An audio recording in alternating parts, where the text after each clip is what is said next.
अगस्त ऋषि ने किया देवी अन्नपूर्णा का वहम खत्म। तो श्री विष्णु जी ने अन्नपूर्णा की लाज बचाई। जब भगवान श्री कृष्ण ने गोवर्धन को धारण किया तो भगवान ने अगस्त ऋषि का आह्वान किया कि अगस्त ऋषि आओ और इस देवराज इंद्र के द्वारा जो यहाँ जल भरा हुआ है उसको पी जाओ। और अगस्त मुनि आए, एक घूंट में सारा वो जल पी गए। तो अगस्त मुनि एक ऐसे ऋषि हैं जिनके पास समुद्र को भी एक घूंट बना करके पीने की शक्ति है। ऋषियों के अत्यंत शक्तिशाली ऋषि अगस्त शिव जी के परम भक्त थे। एक बार माता पार्वती, जो अन्नपूर्णा भी कहलाती हैं, उन्होंने शिव जी से निवेदन किया, महादेव, मेरी इच्छा है कि मैं संसार के सभी साधु महात्माओं को भोजन करवाऊं। इसलिए आप सभी साधु संतों व ऋषि मुनियों को आमंत्रित कीजिए। तो इस पर शिव जी ने जो प्रतिष्ठित संत व ऋषि मुनि थे उनको स्वयं बुलाया, कुछ को बुलाने गणों को भेजा, यानी कि अपने दूतों को भेजा। इस प्रकार से संसार के सभी साधु संतों व ऋषि मुनियों को आमंत्रित किया। लाखों साधु संतों व ऋषि मुनि एकत्रित हो गए। माता पार्वती ने सैकड़ों व्यंजन भरपूर मात्रा में बनवाए, जिनको खा खाकर सभी साधु संत व ऋषि मुनि थक गए, किंतु व्यंजन ज्यों के त्यों ही पड़े रहे।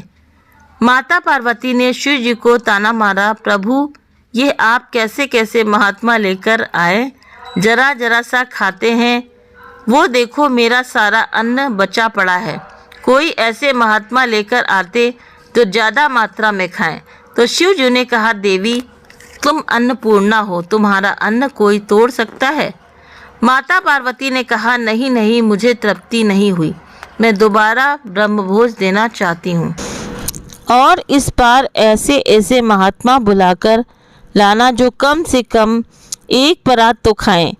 तो शिव जी ने देखा कि पार्वती के मन में अन्नपूर्ण होने का अभिमान जागृत हो गया है। तो फिर क्या किया शिव जी ने कि अभिमान थोड़ा हिलाना मतलब पड़ेगा, उन्होंने सोचा। तो शिव जी सीधे अपने परम भक्त अगस्त ऋषि के पास गए और निमंत्रण दिया कि हमारा अतिथि स्वीकार करें। मेरी प्रिय भार्या यानी कि उनकी पत्नी ने ढेरों व्यंजन बनाए हैं, आपको भरपेट खाना है। अगस्त ऋषि ने आश्चर्य से कहा, प्रभु, ये आप क्या कह रहे हैं? महादेव बोले, हाँ, ये मैं कह रहा हूँ। आपको भरपेट खाना है तो ठीक है, चलो। माता पार्वती ने और भी ज़्यादा व्यंजन बनाए। अगस्त ऋषि जाकर बैठ गए। माता, भोजन लाइए। पार्वती जी की दासियाँ जो थालियों में भोजन लेकर आईं, अगस्त ऋषि बोले, ये छोटे छोटे बर्तनों से बात नहीं बनेगी, वो पूरे पात्र ही ले आओ। अगस्त ऋषि एक बार में ही पूरा पात्र खाली कर देते और लाओ। कुछ ही देर में अन्नपूर्णा माँ की व्यवस्था चरमरा गई। तो माता पार्वती भी सोचने लगी कि ये कैसा ब्राह्मण ले आए, सारे व्यंजन अकेले एक खा गए, कैसा महात्मा है। लेकिन माता पार्वती ने हार नहीं मानी। तो उन्होंने क्या किया कि फिर से रसोई लगवाई, दोबारा बनवाया, दोबारा खाली कर दिया, तीसरी बार बनाया, तीसरी बार भी खाली कर दिया। पेट भरने में नहीं आ रहा। अब माता पार्वती को अपनी भूल का एहसास हुआ और फिर क्या था कि शिव जी से एकांत में जाकर क्षमा मांगी कि प्रभु, मेरी लाज बचाओ। अगर इस साधु का आज पेट नहीं भरा तो सारे संसार में मेरी जग हंसाई हो जाएगी कि वो कैसी अन्नपूर्णा जो एक साधु का पेट नहीं भर सकी। तो शिव जी ने कहा, बात मेरी सीमा से बाहर हो गई है, अब तो लाज नारायण बचा सकते हैं। तो देवी, आप नारायण को यहीं स्मरण करो, मैं उनके पास जाता हूँ।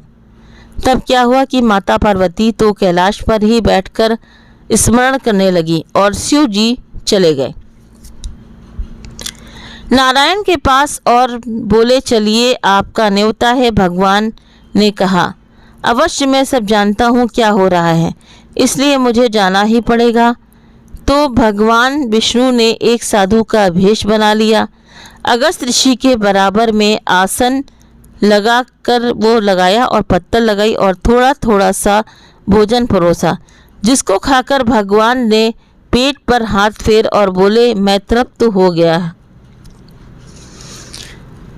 तो अब तप्त हो गया, और जब स्वयं जगन्नाथ तप्त होते हैं तो जगत तो अपने आप तृप्त हो जाता है। तो अगस्त ऋषि देख रहे हैं कि मेरा पेट भर कैसे गया। तो अगस्त ऋषि का पेट तो भरा सो भरा, जगत के जितने भी चराचर प्राणी थे उन सब का पेट अचानक भर गया। पूरा जगत तृप्त हो गया। जगन्नाथ के तृप्त होते ही अब अगस्त ऋषि को एहसास हुआ कि ये साधु कोई साधारण साधु नहीं है जिसने मेरा पेट भर दिया। ये स्वयं जगन्नाथ है, स्वयं नारायण है। तब नारायण साधु के भेष में बोले, अगस्त जी अब चलें। प्रभु रुको तो अभी थोड़ा पानी पी लेने दो।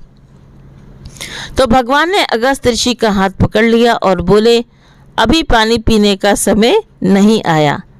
द्वापर के अंत में गोवर्धन लीला करूँगा। तुम समय मतलब बताया कि उस समय तुम्हें भर पेट पानी में पिलाऊंगा। चलो ये पार्वती जी का पीछा छोड़ो। तब ऐसे भगवान विष्णु ने शिव जी और माता पार्वती की लाश बचाई। तो श्री कृष्ण परिपूर्ण भगवान हैं, जितने भी पूर्ण स्वरूप हैं वो भगवान श्री कृष्ण में पहले से ही विराजमान हैं।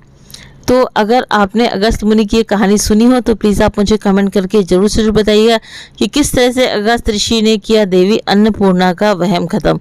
जैसा कि उनको बहुत ज़्यादा वहम था कि मैं जिसको खिलाऊंगी तो पूरा हो जाएगा। तो कहते नहीं कि भगवान का भोजन ही है अहंकार खाना। तो अगर आपको ये कहानी अच्छी लगी हो तो कहानी को लाइक करें, वीडियो को लाइक करें, चैनल को पर पहली बार है तो सब्सक्राइब करना ना भूलें। आप अपने कमेंट करके भी ज़रूर बताएं कि आपको ये कहानी कैसी लगी। आप सभी के सहयोग के लिए बहुत बहुत धन्यवाद। अगर आपने ये कहानी सुनी हो तब भी आप कमेंट करिए, और अगर नहीं सुनी हो तब भी आप कमेंट करना ना भूलें। Thank you.